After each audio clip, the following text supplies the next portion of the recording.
Hi, I'm Mike from Craft Supplies USA, and in today's video we're going to show you how to turn a bat house. The bat house is a fun Halloween inspired take on the classic birdhouse ornament that's really popular, and if you haven't seen that video we'll link to it in the description so you can go check that out as well. But we'll show you how to turn these, how to apply the bats. I think these things look really cool. But there's a bunch of different styles and designs you can do when you're turning a bat house, but it's going to be basically the same steps and procedures as turning a birdhouse ornament. So if you already know how to turn a birdhouse, just try and turn a bat house style and pick up some of these bats to take it to the next level. You can see on the shapes we have here, the top is resembling a witch's hat and the body is more of a gothic style shape to it. The finials are pretty much the same as our birdhouse ornament finials, but I have some different exotic materials like blackwood and then some acrylics to give it a really cool, unique look. We'll cover all the turning steps, how I colored these to make them more like a Halloween styled bat house, and then all the different tips and tricks along the way. So let's go to the lathe and get turning. Alright, so we're at the lathe, and before we start turning, let's talk about our material selection. For our bat house, we need a couple different pieces of material. This one's going to be for the hat. This is a 3x3x4, and this is just some kiln dried maple. That one is the same material as this. This one's just been dyed. If you want to do more exotic materials like blackwood, obviously it's going to cost more money, but I think it'll look a little nicer if you use some of the exotic stuff. But I'll be using maple for the hat. For the body, I'm also using maple, and then we'll throw some orange dye on it. And then for the finials, I'll be using a piece of blackwood. If you don't have blackwood or anything like that, you can use acrylic pen blanks that are black, or you can just use maple and dye it black. So that's going to be our material list for our project. So I'll set these other blocks off to the side. And we'll start out with the body first.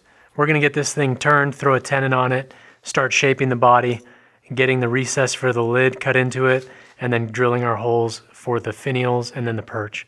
So that's going to be our first step. So I've got my drive center in our chuck right now, and we'll bring up our revolving center. And the first thing that we need to do is just get this to round, throw a tenon on it so we can mount it into our chuck, because we will be turning unsupported for the vast majority of this project. So we want to make sure we have a nice hold. I don't like gripping the square material straight into the chuck. It's not going to give you as good of a hold, especially on those pieces that are further and further away from the chuck body. It's going to cause more leverage and have that probably fly out of the chuck. So for the initial roughing process, I don't need to get too crazy with the pressure on my tailstock, but we're going to get our tool rest set up. If you need to, you can always extend your quill there. That's going to give you a little bit further of a gap here so we can adjust our banjo right where we need it.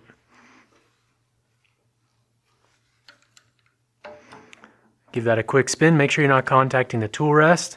And then as far as our roughing, our tool rest height for roughing, I want to make sure my cutting edge is just about right at center.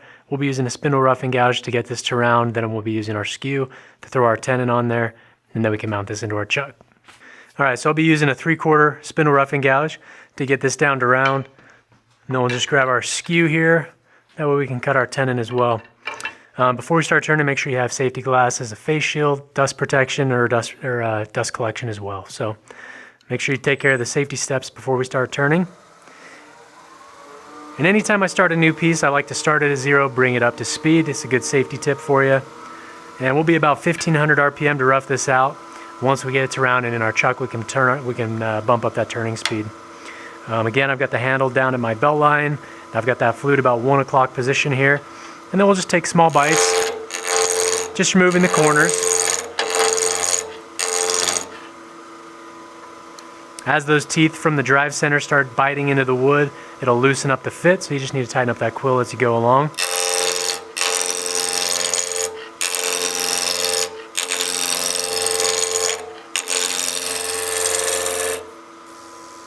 Still got some flat spots. Now that we have those corners knocked off, we can bump up our turning speed to about 1700. Or a little bit faster if you'd like.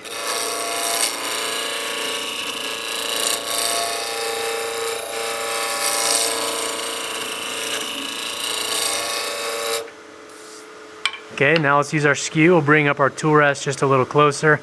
And we'll use a peel cut to give ourselves a tenon, so I want to make sure that I'm rubbing the bevel first, and then I'll raise that handle, and that's going to engage the cutting edge.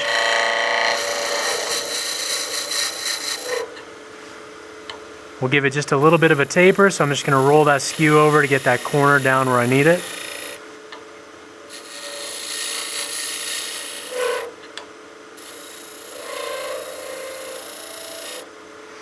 Then we can use a slicing cut just to clean up those end grain fibers right here.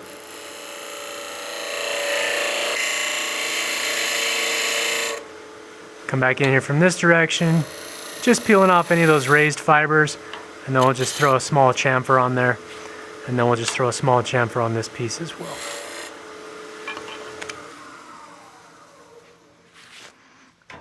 Now we can take this out of between our revolving centers, and we can throw that straight into our chuck.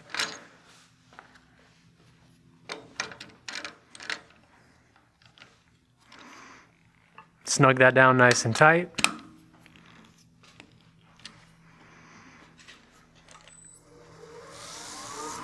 Okay. So remove our revolving center out of the way just a little bit. We'll do a peel cut here just to clean up the end.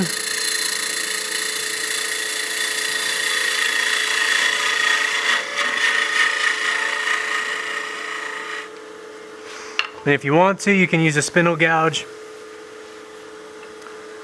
to clean this end grain fiber up as well. The peel cut gives it a pretty bad tear out. It cuts really well, but it just leaves a pretty bad tear out on those end grain fibers. Spindle gouge is going to clean this up nice.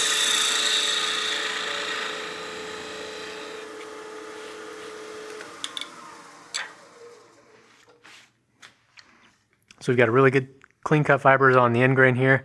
So what we need to do next is get our drill bit. We're going to drill into the body of this.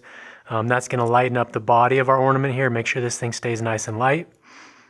So this is the orientation of the piece as it sits right now. Once we have this drilled out, then we can start shaping and getting the rough shape of our piece down. We'll throw a small tenon on there that'll interface with the hat.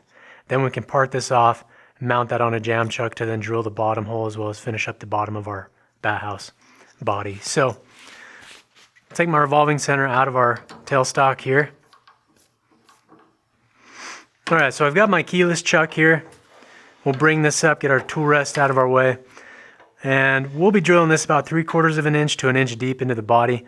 That'll vary depending on the shape and the depth you want to go in your piece.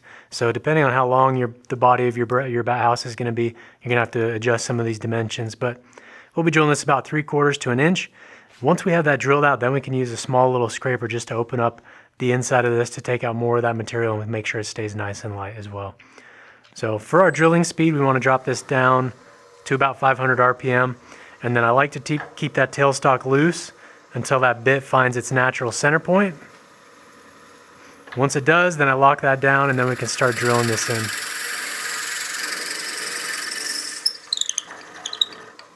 Okay, that's about as far as we need to go. So we'll take that out of our tailstock. So for the drill bit as well, this is just a 1/2 inch drill bit. You can adjust that depending on if you want the tenon on the hat or the body, but I just go with a 1/2 inch. That's going to give me enough room to get my scraper in there and start opening that up. Scraper I'll be using, this is basically one of Dale Nish's birdhouse ornament scrapers. It's just a regular 1/2 inch scraper that's been ground with a taper and then a small radius nose so I can get undercut on the bodies and different profiles as well. So really good little custom scraper. If you have a 1/2 inch scraper you don't use very often, doing a little custom grind like that is pretty helpful. So we'll bring up our tool rest, make sure our cutting edge is high enough to get this above the bottom opening of that hole. I think we'll be okay there, so let's bump up our speed. If we need to move our tool rest further back, give ourselves handle clearance.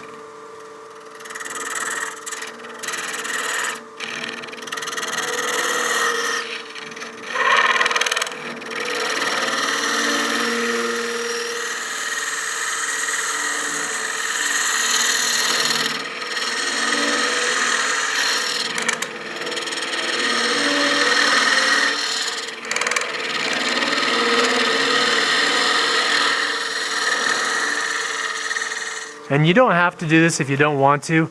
We're just removing more of that material on the inside because if the body of this has a taper to it, and if we just drill a straight 1/2 inch hole, it's going to be pretty heavy down here in the thicker part of the body. So that's why I'm just lightening this up, just using that scraper to open this up a little bit and just removing some of that mass.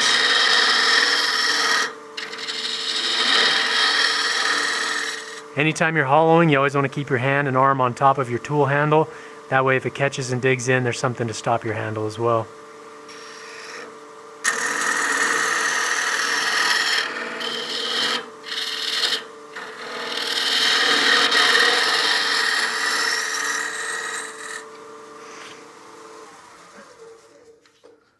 stop the lathe and take a look. Yep, that opening feels a lot better. I think that's going to be nice and light once we're done with this. So let's turn our tool rest around. We'll start working rough shaping the exterior of the body here. So get this into position.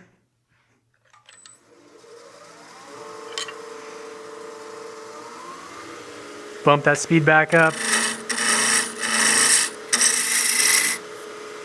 If you want to, you can use your skew to step this down pretty quickly.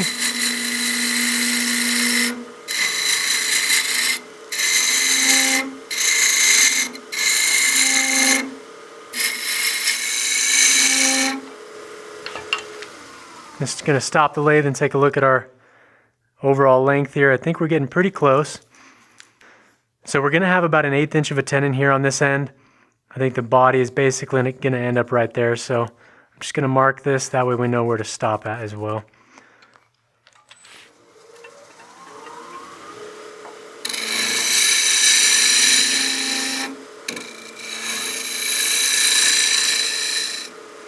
Got a sharp corner here I don't want to rub into, so we'll throw a small chamfer.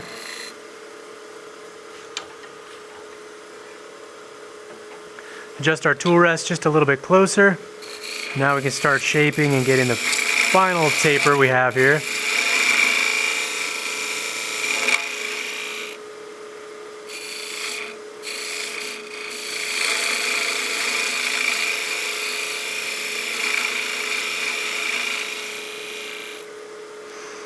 Let's establish our tenon for the hat.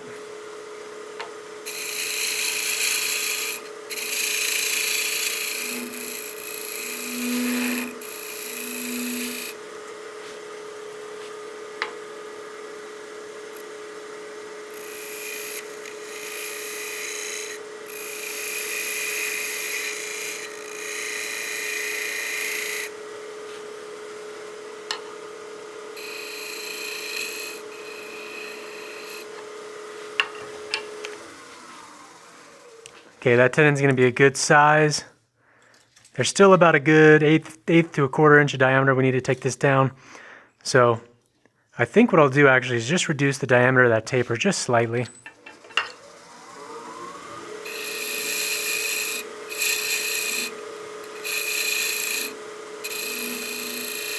I want to make sure that tenon is nice and straight. That way we can get a good glue bond between the hat and the body.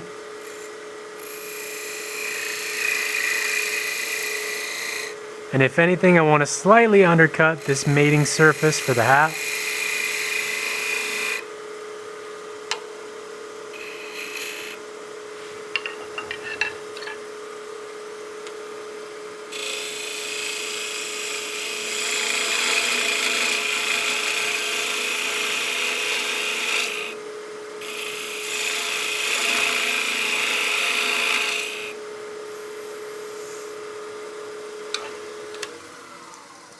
Check our diameter. That's still looking really big and heavy.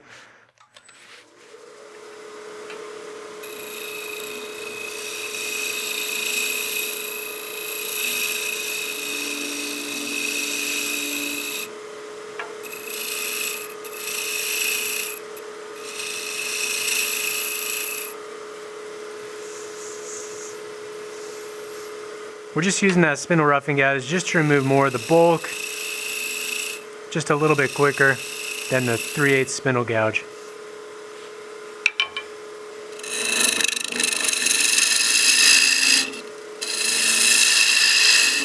I'm going to grab my parting tool now and start giving ourselves clearance to get the body to the right diameter that we need.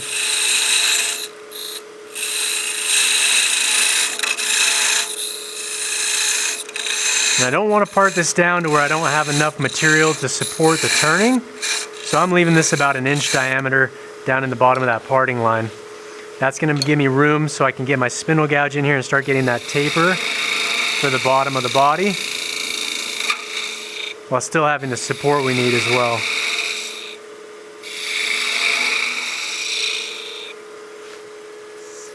Okay, I think that body shape's starting to come together. I think it's still just a little bit big. A little bit heavy. I want to remove some of this diameter here.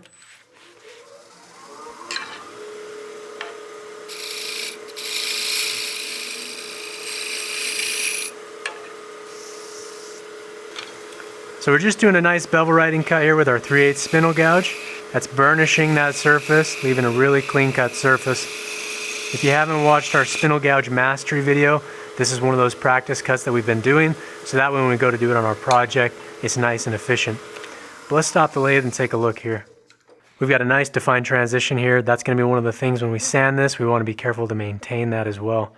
Alright, so we just want to sand this area here because we won't have access in just a minute. So we want to turn our lathe speed down to about 500-600 RPM. And I'll be starting with 240 because we have a pretty clean surface off the tool.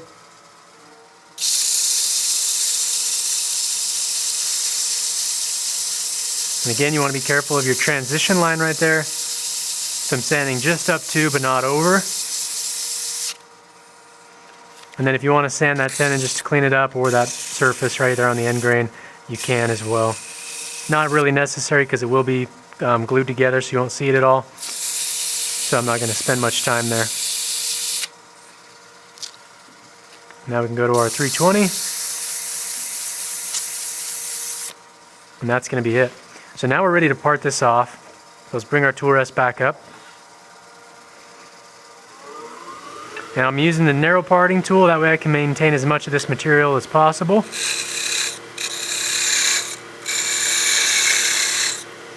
And I know the end of my blank is right in there, but I want to give myself about a 1/16 extra material just in case.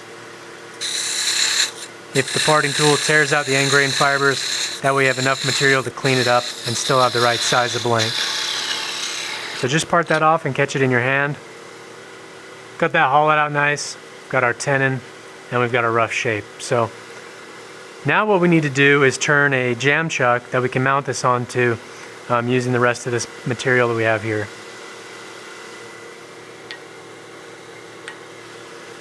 So we use our skew, do a nice peel cut.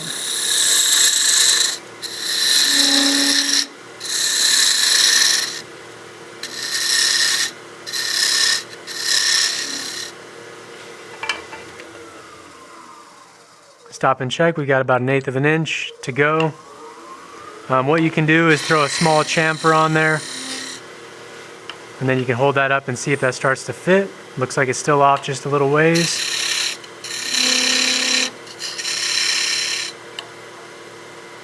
Throw another small chamfer. And that'll give you a burnish line.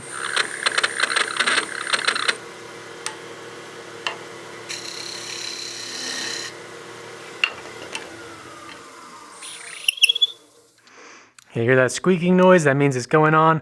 I gave myself a little bit of a taper to our tenon here. That way I made sure I had enough material to still get a good fit. Looks like it's just a little bit too big at the very end, and I don't want to force this on because it will split that. So with this one where I don't have a lot of material, I have to have it tight enough I can turn unsupported, but I don't want to go too tight where I snap the blank and have a crack. And sometimes all it takes is just a single fine cut to give you the right size. So let's go ahead and try that. If it sounds like you're walking on snow and it's crunching, that noise right there, that means that's giving us a really good hold, but not too tight. So this I can turn on. Before I bring in my revolving center, I do want to clean up this nub, that way I am running true. Then as I shape the exterior, the bottom of this piece here, I'll have my center support, but we will be drilling into this for the finial. That finial is going to be a 1/4 inch drill bit down in the bottom. So I do want to turn this as supported as I can, so I'm just going to clean this up. I'll get my spindle gouge. I'm going to take a very delicate cut here.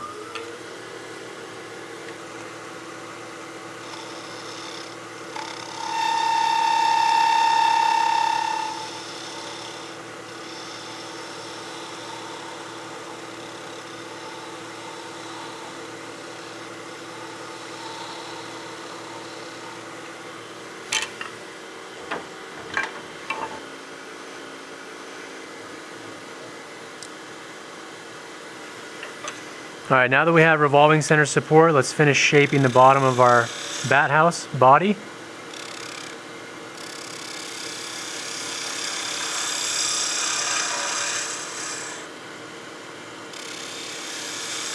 And you can do whatever shape you want to do.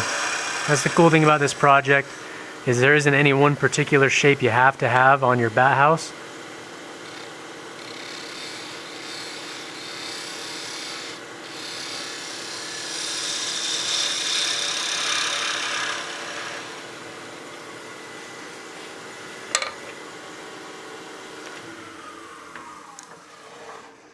Now that we have this cleaned up, let's get our keyless chuck with our 1/4" drill bit for the finial.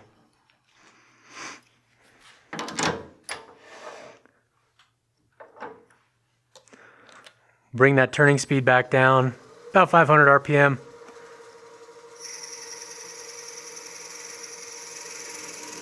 And then we'll drill that all the way through to our hollowed out opening. That way it's going to give us just more room for that tenon on our finial, as well as just removing extra weight. So now we can sand the bottom of this, and then we're ready to die the body of our piece.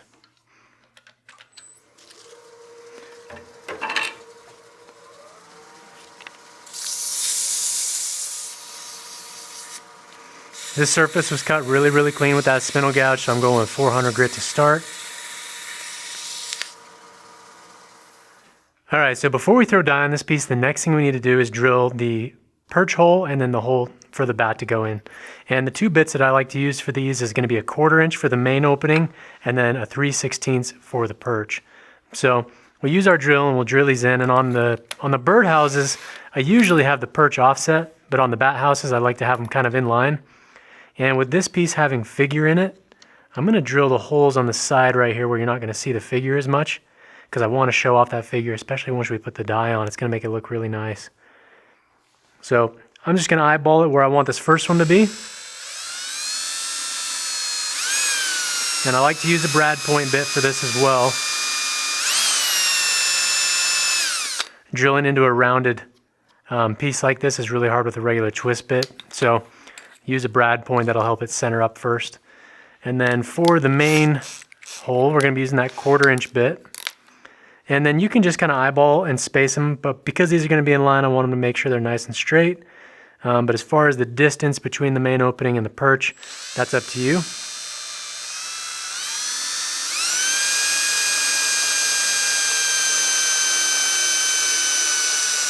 Make sure you stop once you hit the hollowed out opening, unless you want to have a double entrance to your bat house. So now that we have that drilled, we can set this off to the side. And I'll hit the piece one more time with 400 grit just to smooth this out around these drilled holes. So we'll turn our lathe back on, make sure that's seated properly.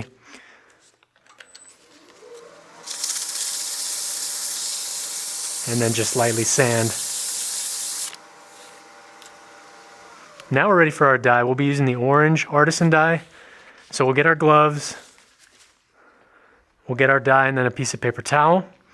And we really want to be careful with this dye because it will stain everything that it touches. And this is an alcohol-based dye, so we have the benefit of it drying very quickly. And it also has some shellac in here as well, so it can build up a little bit of a gloss.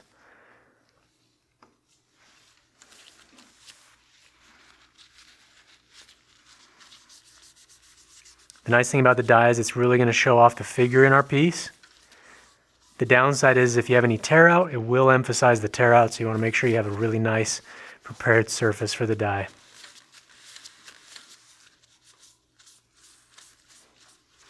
Put a little bit more on the rag, just make sure we get a full saturation of the dye onto our workpiece.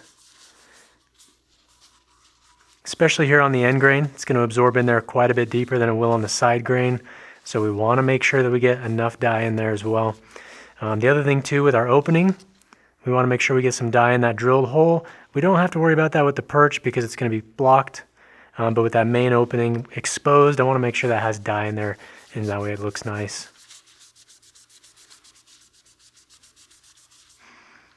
But you can see that's really showing off the figure in this maple we have here. And then we can turn our lathe on. Just a nice slow speed, grab a dry section of cloth, and we'll just kind of friction dry this. Most of that alcohol is already dried.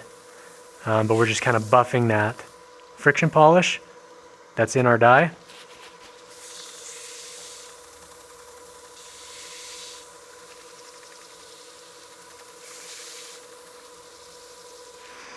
Okay, now we can take this piece off of our jam chuck, and that's going to be the body of our bat house. And you can see just how well that figure shows, especially once we finish this with our spray lacquer. That's going to pop really well, and I think that dye gives it a good color for our bat house. So we'll set this stuff off to the side and we can start turning our top now. All right, so we have this is going to be the top of our bat house. So we need to mount this into our chuck. We'll also put our drive center in there just so we can get it to round, throw a tenon on it. We'll set this off to the side because this is a good reusable jam chuck for more bat houses I'll turn later.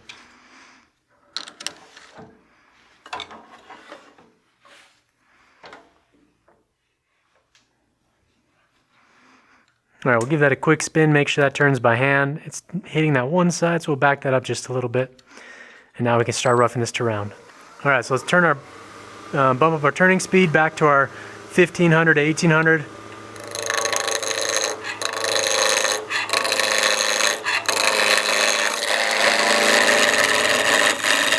Getting a little loose on our center, so I'm just going to tighten that up a little bit.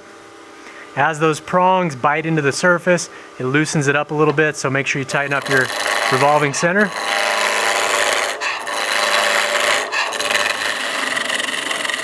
Getting close to round on this end. We can bring up our tool rest just a hair. It also helps too when you're using the skew to bring that above center just a little bit. Sometimes that'll help you get on that bevel a little bit easier than it will be to have that tool rest a lot lower.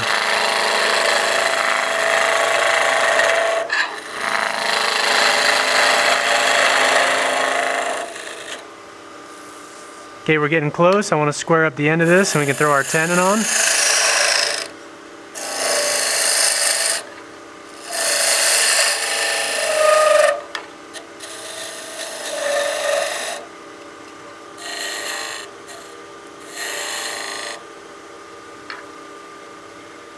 And we're just using the long point of that skew.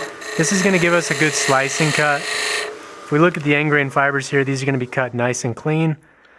A little excessive on the bevel pressure there. You can see that little burnished line. Let's try and do another cut where we cut this a little cleaner.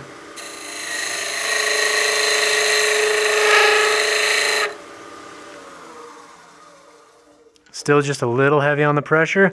This is one of those cuts that I've been trying to practice quite a bit lately, because normally I just use my spindle gouge, but after seeing Monaco turn with his skew, I've been trying to get better with using my skew as well. So always just trying to do little extra practice cuts.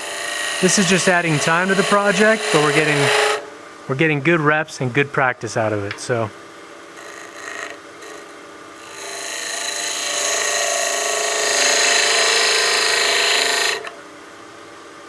I think I need to sharpen this a little bit. See if I can cut this clean here. I'll make sure that bevel, there we go. So I just sharpened the skew. I think I had to put way more pressure than needed because it was so dull, but you can see that's cutting those end grain fibers there nice and clean.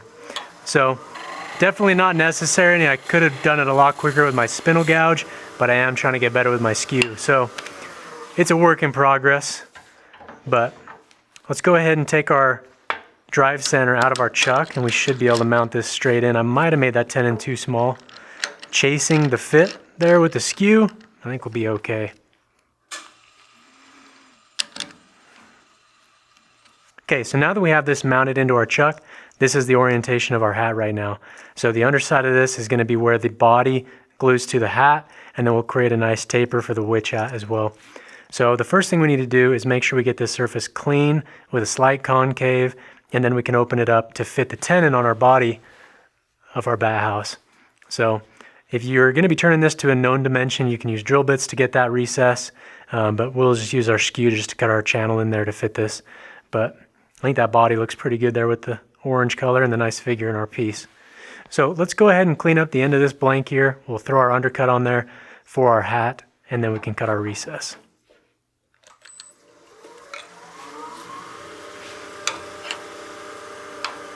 We'll throw just a small chamfer on there so I don't have any sharp edges.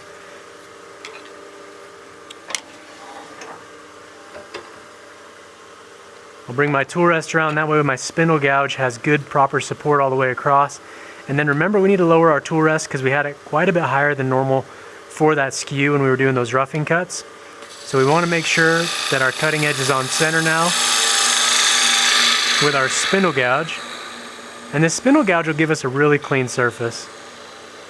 Tool rest is still just a touch higher than we need, but you can see that surface there is cut really well. And I've noticed we do have a crack running through our piece right here. So we'll want to fill that with some thin CA glue to make sure this piece stays together, because we will be getting fairly thin on the brim of the hat here. Alright, so I've got the fill and finish. This is the ultra thin. This will be great for wicking down into this crack here. I don't really have the length of a blank here to cut that off because the hat will be too short. Alright, so we're just going to let that drip in there. That crack actually goes a lot further back in this blank than I realized, but I think we should still be okay. And you can see it wicking down there on the end grain. So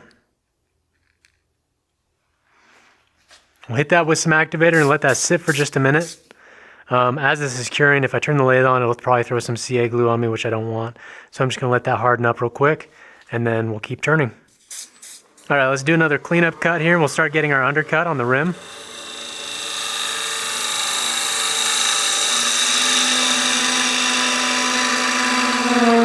That vibration is we're taking a really heavy cut here, so we can step that down, do a little bit smaller cut so we're not putting so much pressure on the wood.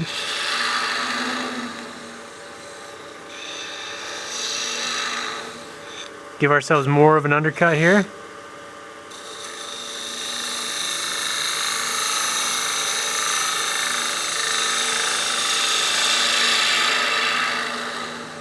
Then we raise that handle right as we get to center.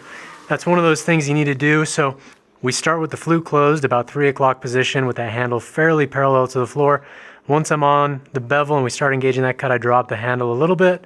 And then as we get back to center, I raise that so we're cutting right on the nose, right at the very dead center.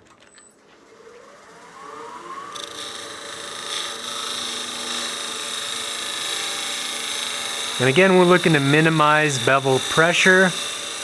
We don't want to have a bunch of oscillating marks from too much bevel rub. And then we raise that handle as we get right to center.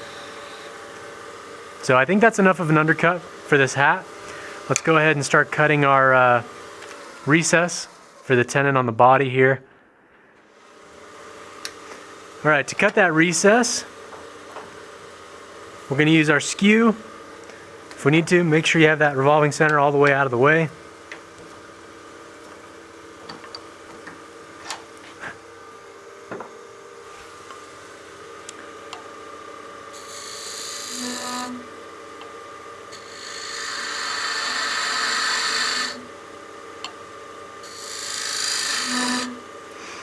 If your skew is too wide, depending on the size of that tenon you need to cut, you can come back in there with your spindle gouge and just open that up a little bit. That'll give you a little more access.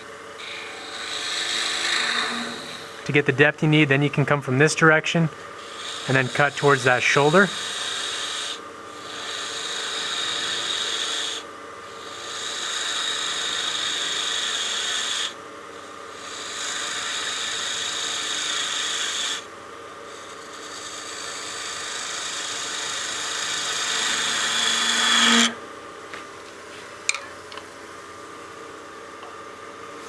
Okay, just a little bit of a nub there.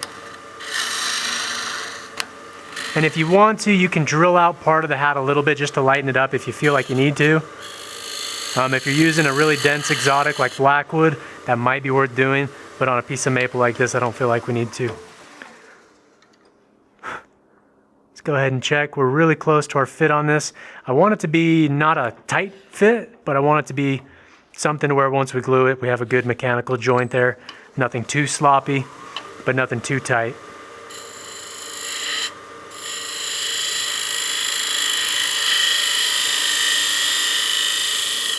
The radius sweep I have on my skew allows me to get in there and cut that shoulder nice and straight. And then I don't know if you can see on camera, but I don't have this tool flat on the tool rest. I've lifted this right edge here, probably 10 to 15 degrees off the rest, so I'm cutting just on the lead point of that skew.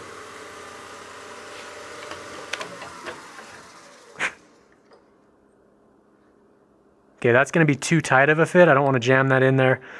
We'll do one more cleanup pass with the skew and then we should be good.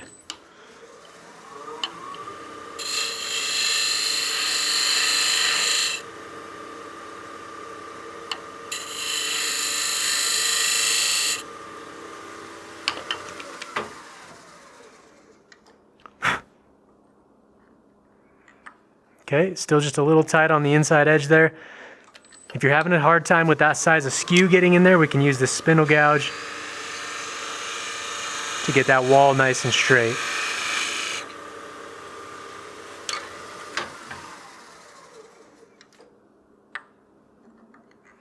Okay, we're almost there. I think I'm gonna go just a little bit deeper as well. Do a couple more cuts with our spindle gouge.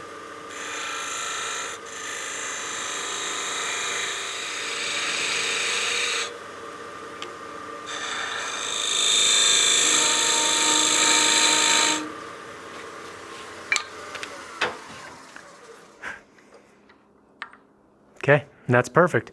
So we've got a nice, I would say it's a good slip fit. That's what we're looking for. There's not a lot of slop in here, but it's not super tight either. So that's gonna be perfect. We just wanna make sure that the walls are nice and straight enough that when we do jam chuck this, we can have a good hold. So I'm happy with that. So let's sand the underside of this. Then we can start working on shaping the rest of the hat as well.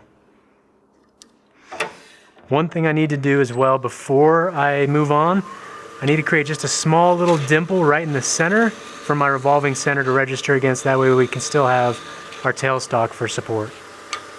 Drop our speed back down.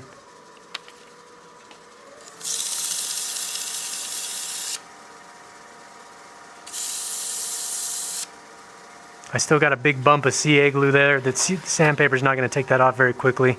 So what we can do is we'll use our skew, bump our speed back up to our turning speed, and then we'll just negative rake scrape this surface just to clean it up. Get rid of that CA glue. That way we don't have to try to sand through that. When you're scraping with your skew, a nice, really sharp edge is going to be key, and that'll leave us a really good surface behind.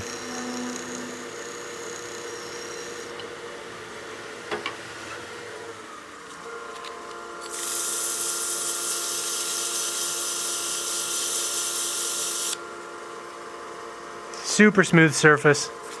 That's what we're looking for. And then we'll go to our 400 grit. And that's what we need right there. So let's grab our revolving center now. Bring this back up because we will be doing some heavier cuts on this piece. Now we've got our tailstock in here. We've got good support. We're not perfectly round on this end, so I'm just going to make sure that we get it to round before we start shaping. That way we know where our final exterior dimensions are going to be.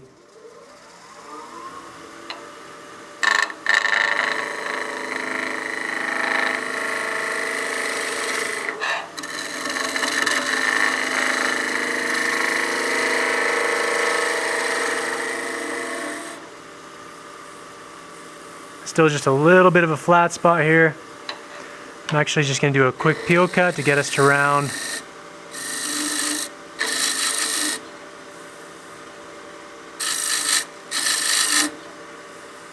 Okay, now we're to our round spot. So next thing I like to do is I'll use my parting tool to create a series of basically depth grooves. That way I know where I need to turn to as far as my diameter. And this is all just approximate at this point. I'm just trying to give myself an area to turn down to and get some of that bulk out of the way. So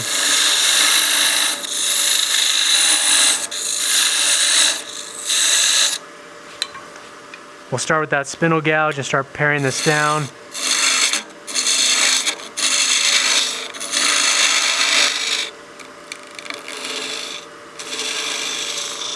Throw a small chamfer on that side, that way it's not a sharp razor blade.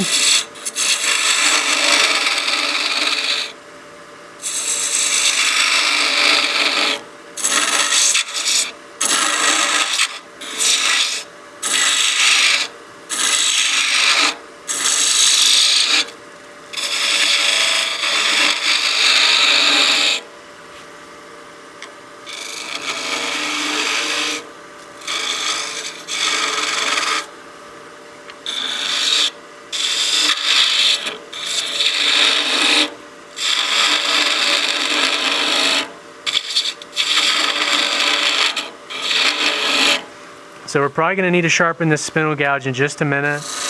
We're removing a lot of material.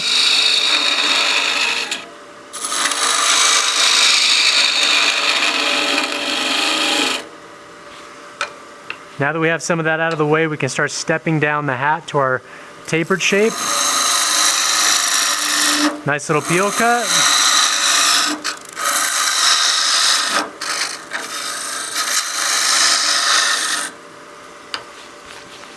I'm gonna go to the grinder and just touch out my spindle gouge real quick.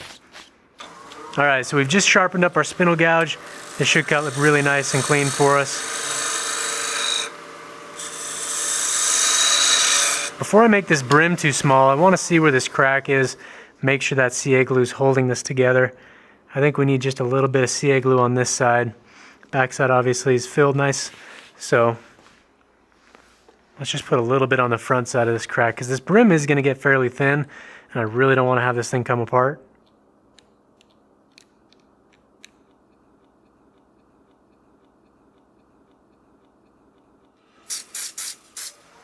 As that glue is drying up, we'll just keep stepping this down with some peel cuts. It's a quick way to remove material. We get these big ribbons, but it's not clean. You can see here this end grain fiber, it tears out extremely bad, peels that all up. It's really nasty, but it does get rid of material really fast.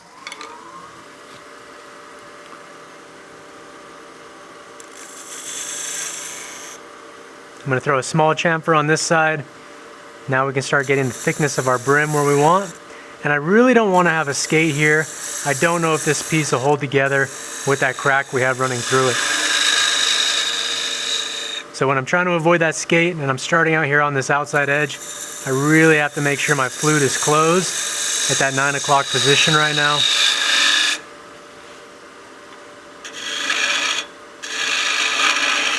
Start getting some of that tapered shape we're looking for.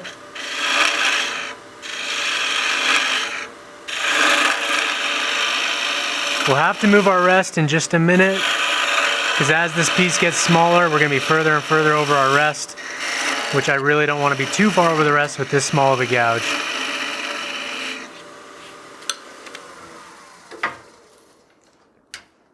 So I'm just going to angle this in so where I can get that tool rest as close to my workpiece as possible.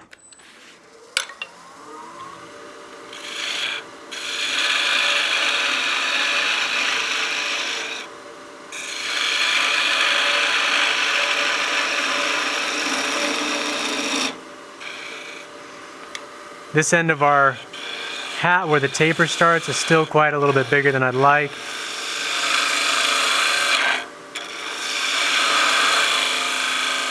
I roll that over and cut on the nose right in the corner where the brim meets the top taper.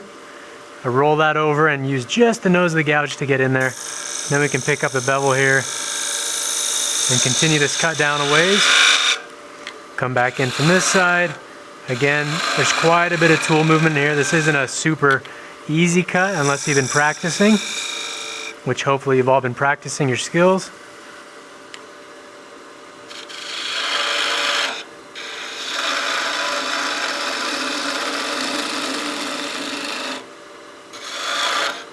And I don't want to get to my final taper on the top of the hat just yet. I don't want to get this so thin that it starts moving on me and potentially breaks off on me. I want to leave this thick enough down here so I still have enough support here to turn.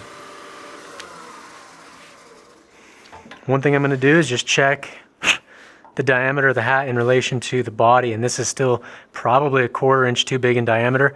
I want that to almost look like a continuation of the taper we have from the body through to the hat. So we're going to bring this down in size quite a bit more. Again, this is why we have our tailstock in place, because turning this unsupported right now, this thing would be chattering all over the place. So it's nice that we're able to have a place for our revolving center to rest and support our piece while it's going to be a hidden mark underneath the hat we don't have to worry about. I'm just going to peel cut this just a little bit smaller with my skew.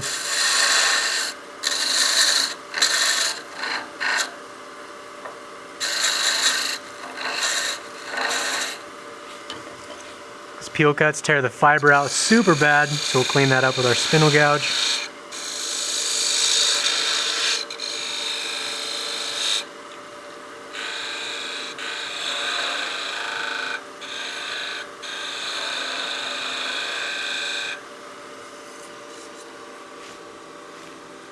Take a look at the shape of your hat brim. I think it's just a little heavy right in here, so I'm just going to remove a little bit more.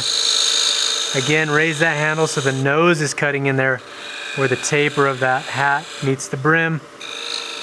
That'll leave you a nice crisp corner.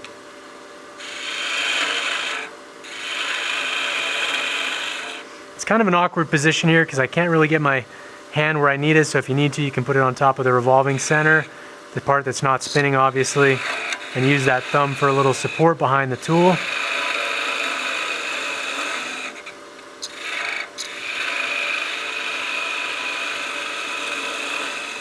This is a good bevel writing cut here. It's going to leave us a nice clean surface.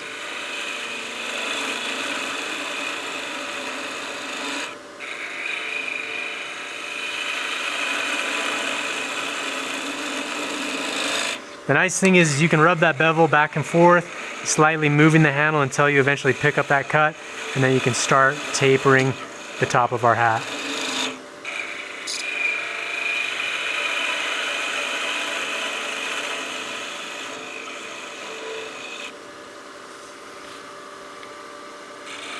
I'm going to work towards the brim now.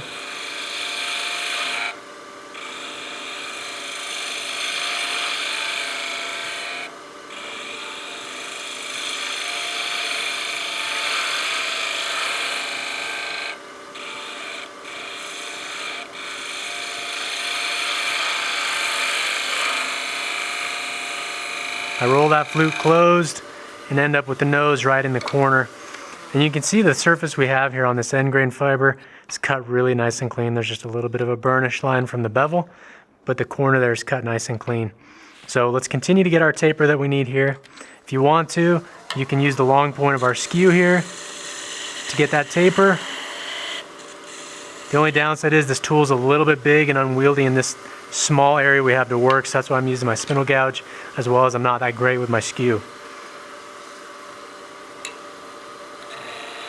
For you guys that are right-handed, this is an easier cut for you because you can stand right where you need to be.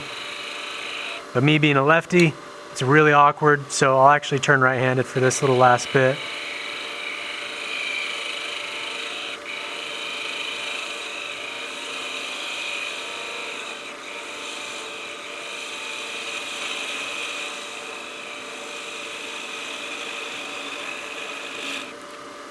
We'll pick this cut up over here just to clean up all this tear out.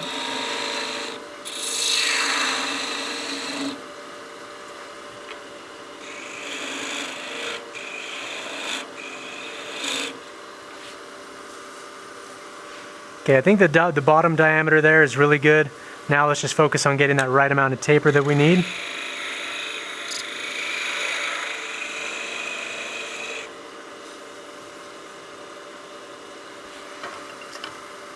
I'm going to come in here with my skew just to scrape this a little bit. Kind of running out of space with that spindle gouge. Just get that right amount of taper I'm looking for. I'm actually going to bump up my turning speed now because this is such a small diameter a piece. I'm just going to bump up that speed so we hopefully cut just a little bit better.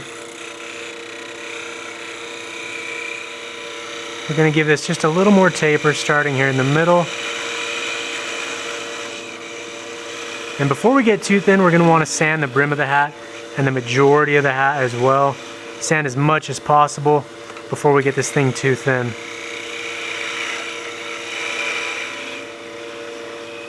I don't want to get too much thinner than that before we sand, so we'll reduce our turning speed. We can go ahead and sand most of the hat.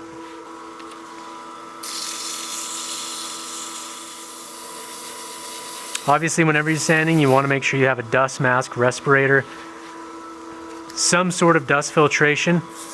I know I should be wearing these on our videos, but you can't pick up the audio very well from talking, so that is the reason I don't. But anytime I'm turning off camera, I always have a mask on, and I have a dust collection system going. So again, we're with 400 grit paper. We've dropped that speed down for our sanding process, but you can see that hat's really turning out well. So what we need to do next is we need to turn down just the very end of this nub here, just a little smaller in diameter. If it's still holding together well, we'll sand just the very end of this, and then we'll part this off. Bump our speed back up to about 1800 to 2000.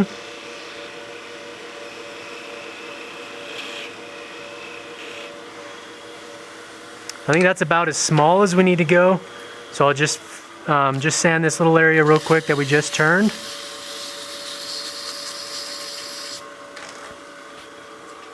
Then we'll hit that with the 400 as well. And then we can part that off with that nano parting tool.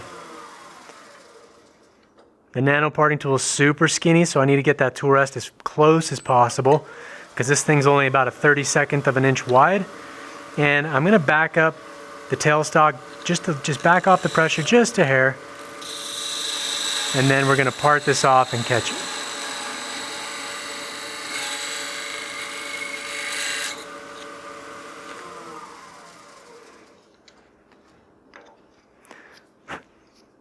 So that's going to be our witch's hat. We put these two pieces together. Those look really nice, but we will be throwing some black dye on this.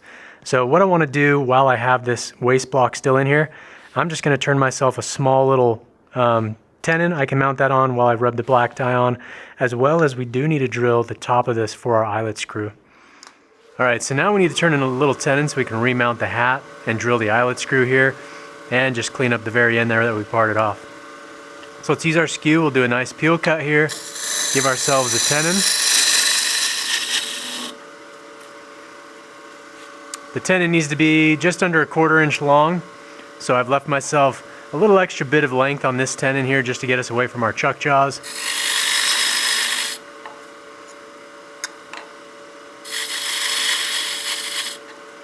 Just gonna eyeball that real quick and see on that first step.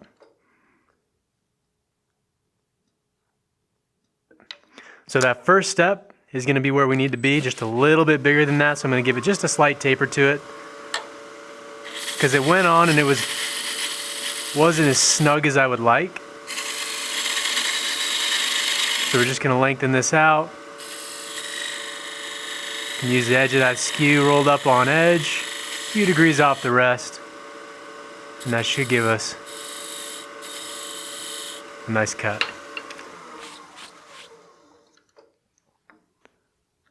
That's pretty close.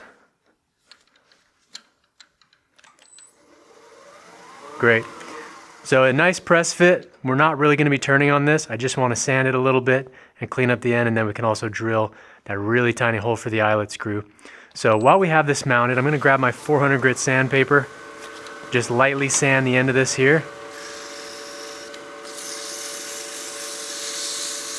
Just clean up that surface where the parting tool was cutting. That edge kind of lifted those fibers up just a little bit. So we're just going to sand those. And also this is spinning in the reverse direction that we were sanding before. So this will give you a good opportunity to give you an even finer surface.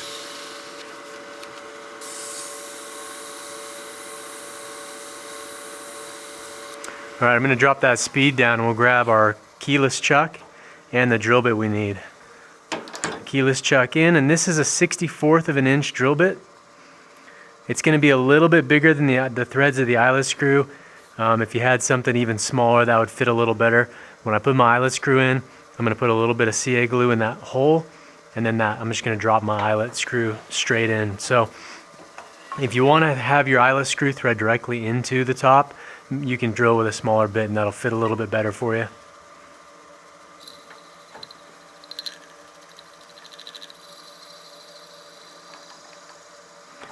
Just drilling that in there about 3/8 of an inch or a 1/4 inch or so. Now we're ready to put our dye on the top. So the body of this, we have that nice bright orange dye. We'll be using black dye for the hat. If you don't want to dye it and you want to leave it natural, you can do that as well. Or if you don't want to use the dye here, you can use a black spray paint, lacquer spray paint. Will look really nice. So I can see I've got a little bit of damage to the fibers here on the wood, so I'm just going to hand sand this with our 400.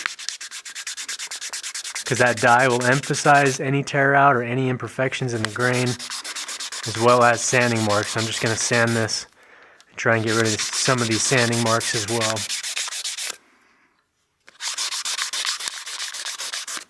Okay, let's get our gloves. All right, we're using the black artisan dye to dye the hat. Again, you don't want to get this stuff on your skin or on your lathe or on your shop. put a nice puddle-sized amount on a rag, and then we'll just wipe this on by hand.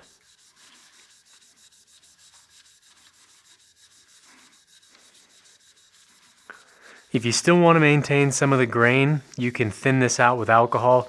Just pour it into a cup and then dilute it until you get the right color you're looking for. But if you can maintain a lot of the natural grain color and just darken it a little bit, just almost like a tint to the wood. So you can experiment, you can mix these colors together. If you want to get more of a gray tone, you can get the chestnut white dye. Gives it kind of a pastel-y white gray. If you want to do that, that's a really good look as well. So the stuff dries really quick on the rag, so I like to use a little more dye than I really need to, just to make sure that I'm getting the right amount of saturation. But you can see it building up now. That grain is starting to disappear a bit. And the end grain fibers here are going to absorb a lot of dye on the brim. And a lot of times you can see it start weeping through the fibers on the underside of the brim. It's the benefit of using the alcohol base instead of a water-based dye. I also don't want to use the water base because I don't want to raise the grain and have to sand through it again. So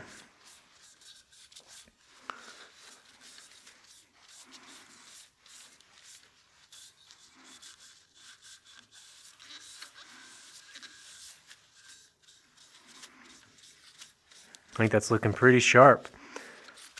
So right here you can see this white spot we have on the brim. That's where the CA glue is covering basically the open tubes of the fiber. It's not allowing the dye to penetrate in this area. So that's just going to be a defect there. If you wanted to, we could always cut the brim clean so it just had a natural white clean section on the brim. But I'm going to leave it as is. I think it looks okay still. So let's go ahead and buff dry this. Let's go ahead and buff this piece dry just to cure any of the friction polish and remove any excess dye. You can see we're getting dye on our rag. The other benefit of having that friction polish in there is that's almost acting basically kind of like a sanding sealer, so it should give us a good surface for our spray lacquer final finish. Let's go ahead and take this guy off. And what I'll do actually is I'm just going to pour this dye directly onto the underside of our brim here. You can see how well that penetrates into that end grain fiber. We might have to buff the top side of the brim depending on how much of this dye penetrates through. But this is going to give us a nice even saturation on the underside of our brim. But you can see just how well that stuff penetrates. So I'll set that off to the side and then just wipe this on. Yeah, and you can see it's been bleeding through the top side of our brim there. You see all those little glossy areas? That's where that dye is penetrated through. So let's go ahead and remount that onto our jam chuck, and then we can buff dry the top side of the brim again.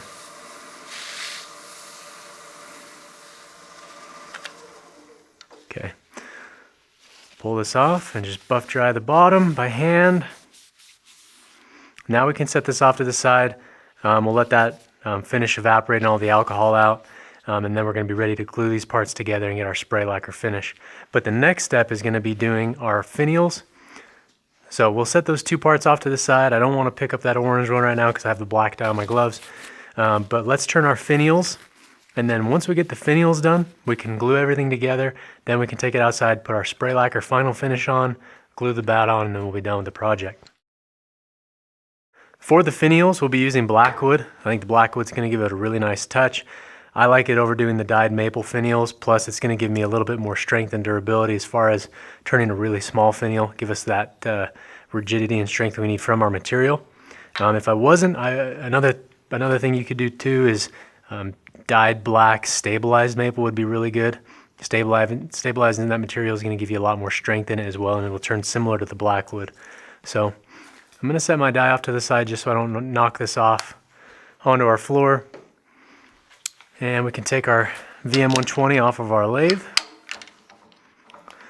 And this one here is going to be the VM100 with the extended pin jaws. This is probably my most used chuck and jaw combo aside from our regular VM120 with the 2.5-inch dovetail jaws.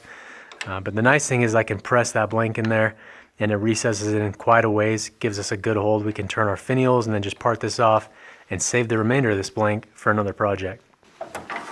Alright, let's bring our tool rest up into position. We'll get our revolving center out as well, just for the initial roughing process, then we can take that away and finish turning our finials without the revolving center in place. Alright, let's go ahead and get this to round and we can start working on our bottom finial first, and then we'll do the perch last.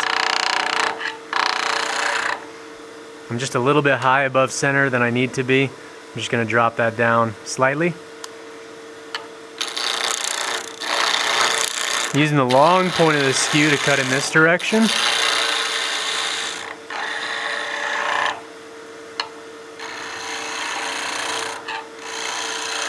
You can use the short point to cut, or you can come in with the long point as well. The only problem is the handle has to be quite a ways over, so that's why when I work to the right I like to use that short point. First thing we need to do is establish the diameter of the tenon that's going to go into the body, and that was a 1/4 inch drill bit.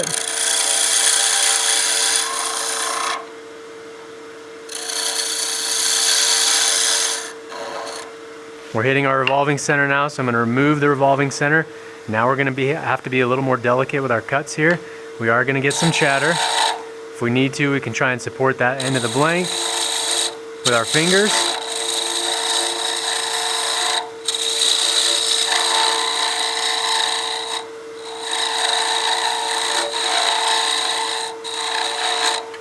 Reason I like turning that tenon on the outside first, doing the finial before we do our perch, is I can take our body, make sure you don't get any Blackwood dust. It's going to contaminate the orange dye we have on here. But I can test fit this on the body while it's mounted. So that's one of the reasons I like to have that exposed on this end. Still got just a little bit of outer round right here. I'm just going to smooth that out. Using my support hand to help support the piece with just a slight pressure. I'm being light on the bevel. I'm not really pushing into the material. The harder I push, the more that's going to chatter. So I want to be nice and delicate, let that cutting edge do the work.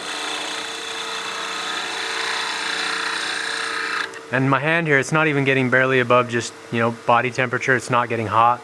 I'm not pushing into it a lot. So just enough to give it a little bit extra support. Go ahead and test that finial. That should be pretty close. Ooh, that is so close. One more pass and that'll fit. We'll also bring up that tool rest just a touch closer. I want to clean up these torn end grain fibers. I don't want to get any Blackwood splinters. Those are going to be nice and sharp. Support that end of the blank.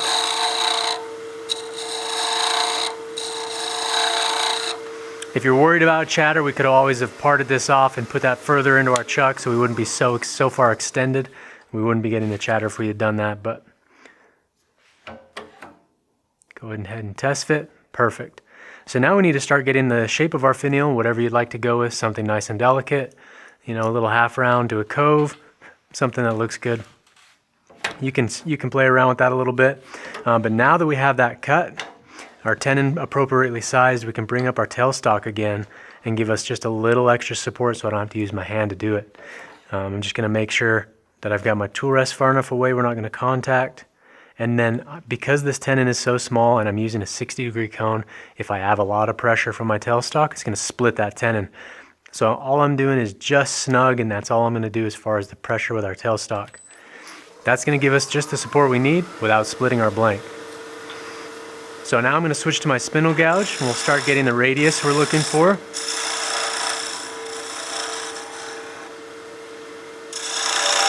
Start removing some excess material.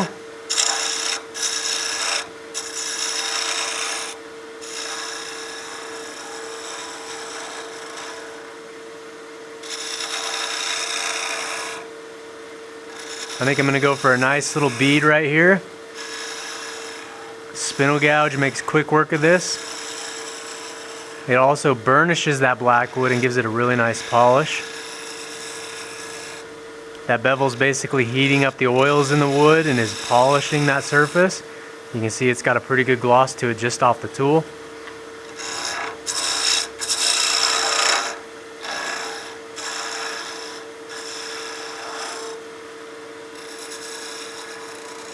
Again, that spindle gouge mastery video, those kind of practice techniques, doing that often, keeping your skills nice and sharp, is going to allow you to make these cuts nice and efficiently when you go to do it on a good finished project.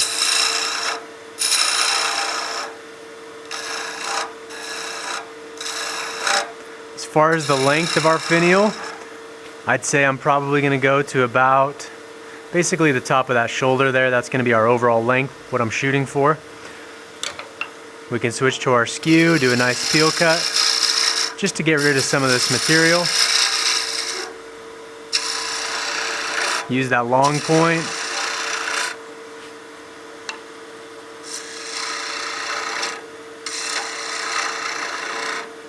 I don't want to go too small on the end here. I want to finish that bead and get that wrapped up before we go too thin on our finial.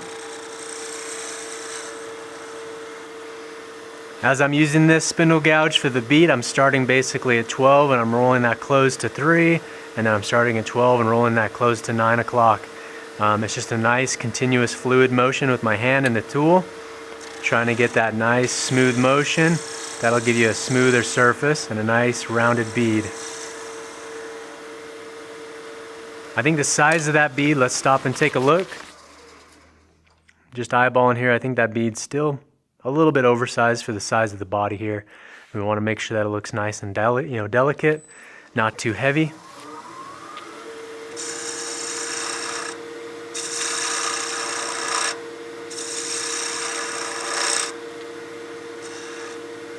I want to get just a little bit better of a radius on this half round right there. I think we just got it. I think that looks right on the money.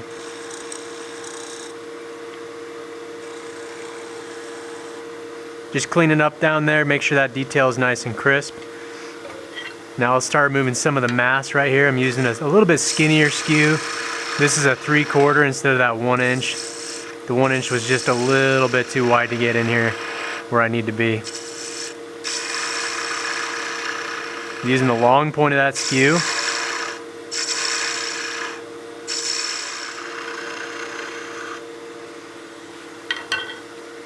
I'm going to give that just a little extra support with my support hand. Just want to clean that up with the tool before we sand.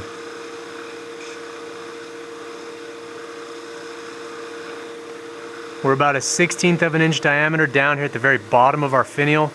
So right now I do want to sand before we get that any thinner, because if I risk snapping it off, I don't want to have this thing unsanded and then have to chuck it up on our tenon and then resand it. So let's drop our speed down.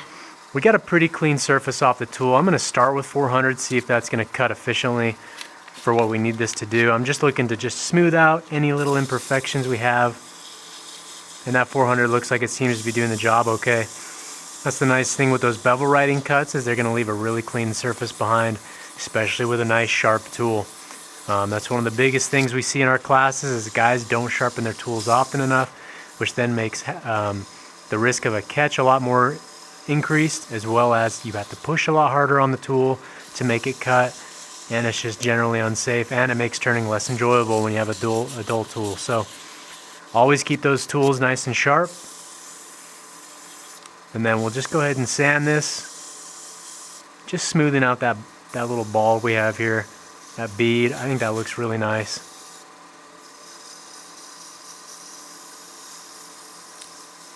Blackwood is just such a joy to turn. It's extremely easy to turn. It's a really dense wood, but it turns so well. You can turn really fine detailed materials out of it. If I was doing maple out of this thing would have snapped off by now. Maple on its own, it's a domestic hardwood, but it's nothing like the exotic dense hardwoods that we get that have a high oil content and just such a dense grain. The other nice thing too is it polishes so well off the bevel.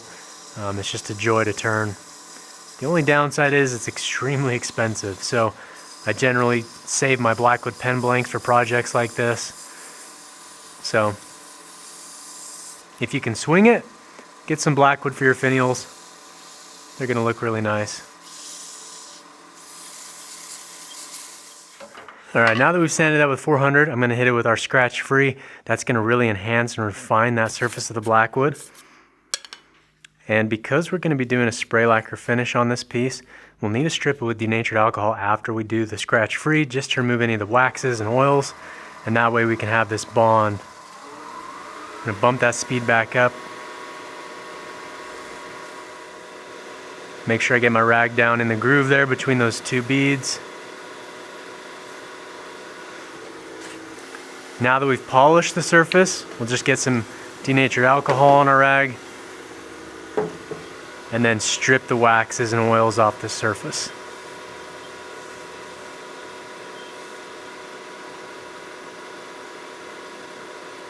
You can see how it went more of a matte sheen after we hit it with the denatured alcohol. Let's get our tool rest back in here, and then we can part off our finial. Doing a V-cut with the skew. Give ourselves a nice little taper.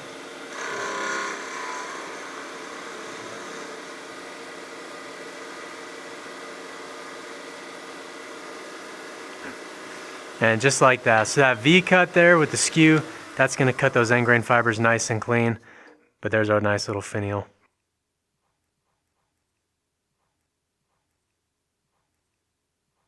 So we can set these parts off to the side for a minute. And now that we're not so far out of our chuck jaws, we're not going to need that revolving center for our perch. So let's go ahead and start getting this down to size.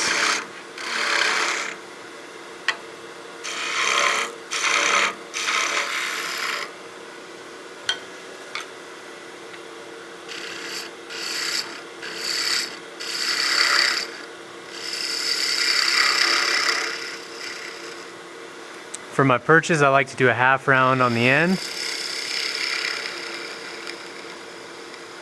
Use the nose of that gouge to cut through that end.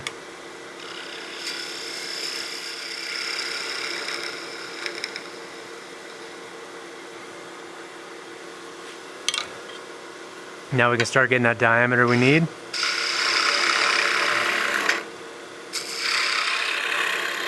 And with my perch, I like to do a nice long taper to it. That way I can adjust how far in and out the piece goes, depending on how far you want that perch to extend out of the body. The reason I'm using the skew over the spindle gouge right now is the skew with this long point down is putting less pressure on the material than my spindle gouge would. I can take really light cuts with it. Might need to support this just a touch. I'm just going to get that skew like a negative rake scraper here, so I will support it for this part. Just because this tool is a little wide to get the radius I need right in here. That's not what I want to do. Throw a small chamfer on those so they're not so sharp.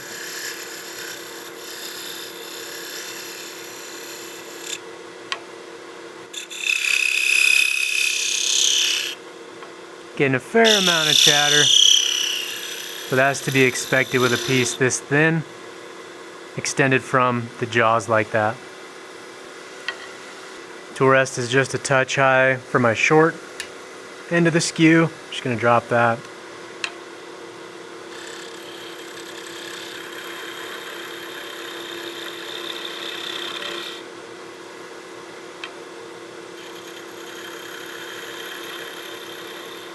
Okay, now it's time to sand this. Let's go ahead with our 400 again. I want to be really careful with how much pressure I'm putting on with the paper because I can easily snap this off. So just nice and light pressure, nothing too crazy. Use the palm of my hand just to sand the end of this.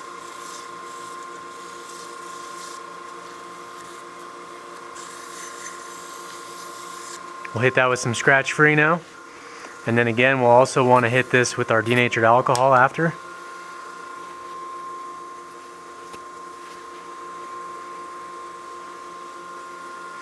The scratch free is a nice, natural, food safe wax with a polishing grit in it. So it's going to refine your piece while being food safe. I use that on pretty much every single project I do, except for projects where I use a water-based finish. That's where it has a problem. But I always strip the surface with some denatured alcohol before I put my final finish on.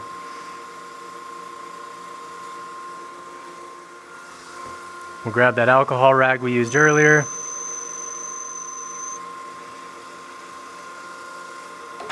And now we can part off our perch.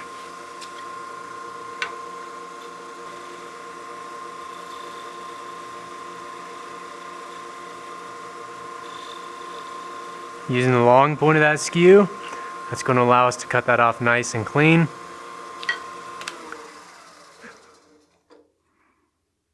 Let's go ahead and test fit that guy in there, and that perch is looking really good.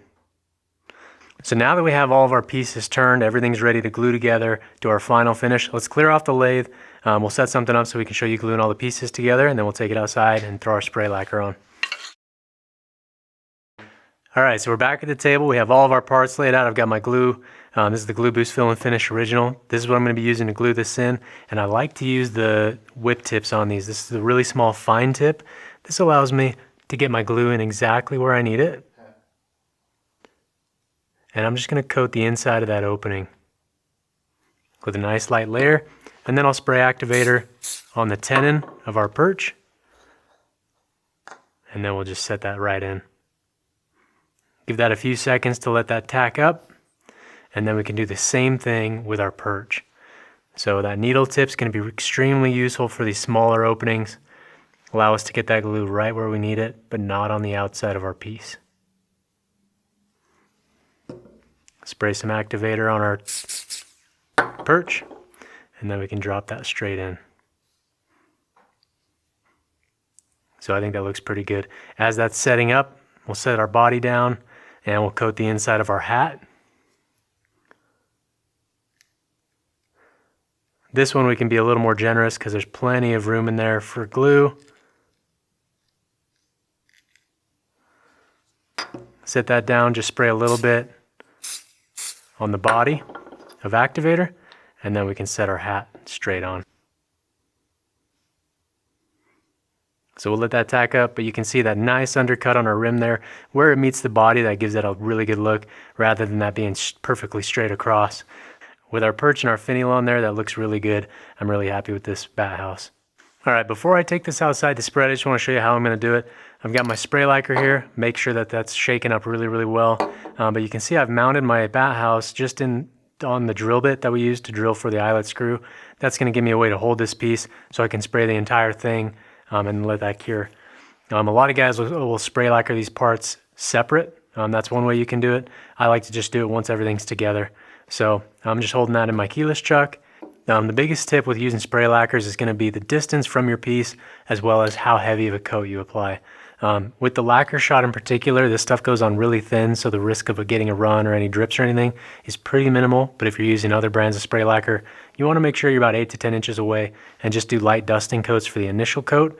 Once you have that layer and it's tacked on and it's started to cure, you can come back in and go a little bit heavier, but you just want to make sure you're about 8 to 10 inches away and you're not going too heavy on your spray lacquer.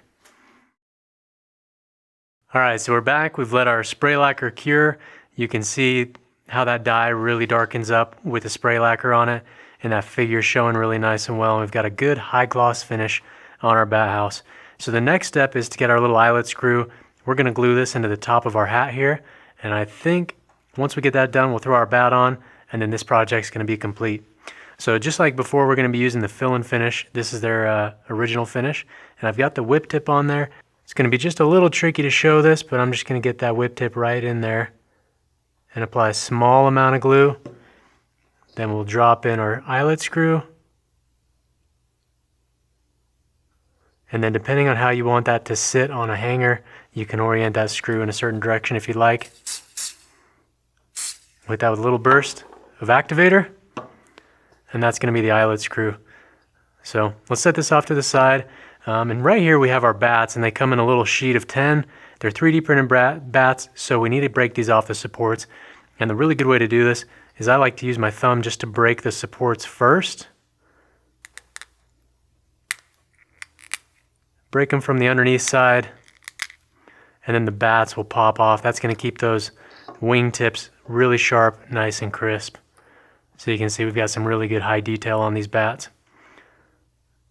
So I'll set the sheet off to the side, and then we'll use that same whip tip just to put a small dab of glue right on the perch. So we'll put just a tiny drop of glue on there. I'll spray just a little bit of activator directly onto the bat itself, and then we'll lay that on the perch. I'll hold that in position for just a minute while that starts to cure. Then we'll hit that with just a little bit more activator. Once that's fully cured, that's going to be our final bat house. So really happy with this project. You can see how well that bright orange dye with the figure on there really makes that pop. We've got the cool 3D printed bat on the front, got our eyelet screw, and the nice finial and perch. I think it looks pretty sharp. Alright, so in this video we've covered turning a bat house. The great thing about this video is a lot of these steps are very much applicable to the regular Christmas tree ornament birdhouses. So get out to your lathe. Hopefully you guys learned some tips and tricks along the way. If you have any questions or comments, leave them in the comment section down below. And as always, subscribe to our channel for more wood turning videos.